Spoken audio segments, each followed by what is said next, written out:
Hi students, what is the side length of a square paper that has a perimeter of 168 meter அப்படின்னு question கேட்டிருக்காங்க. அதாவது ஒரு square பேப்பரோட side length எவ்வளோ அப்படிங்கிறது கொஸ்டின்.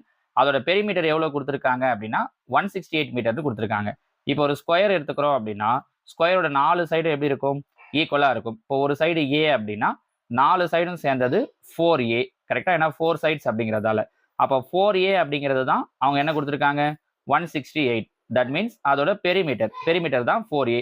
இங்க மல்டிப்ளைல இருக்கிற 4 ஈக்குவலுக்கு இந்த பக்கம் கொண்டு வந்தோம் அப்படின்னா 168/4 கேன்சல் பண்ணோம்னா 4 1s are 4, 4 4s are 16, 2 4s are 8. அப்ப சைடு எவ்வளவு ஆகுது அப்படின்னா ஏவோட வேல்யூ 42 ஆகுது. அவங்க என்ன கேட்டிருக்காங்க, what is the side length? இதை தான் அவங்க கொஸ்டினாவே கேட்டிருக்காங்க. சைடு லென்த் அப்படிங்கிறது இந்த ஸ்கொயரோட சைடு எவ்வளோ அப்படின்ட்டு. ஸோ ஸ்கொயரோட சைட் 42 மீட்டர் அப்படிங்கிறது தான் ஆன்சர். ஒருவேளை இதே கொஸ்டின்ல அவங்க சைடு லென்த்னு கேட்காம ஏரியா ஆஃப் த ஸ்கொயர்னு கேட்டிருந்தாங்க அப்படின்னா, இப்போ ஏவோட வேல்யூ 42, அப்போ ஏரியா கேட்டிருந்தாங்க அப்படின்னா நம்ம என்ன பண்ணணும், இந்த ஸ்கொயரோட ஏரியாவுக்கு ஃபார்முலா ஏ ஸ்கொயர். அப்போ இந்த 42 ஸ்கொயர் பண்ணியிருக்கணும். கரெக்டா? நீங்க 42 ஸ்கொயர் பண்ணா என்ன வரும் அப்படிங்கிறத எனக்கு கீழே கமெண்ட்ல சொல்லுங்க. ஓகேங்களா? தேங்க்யூ.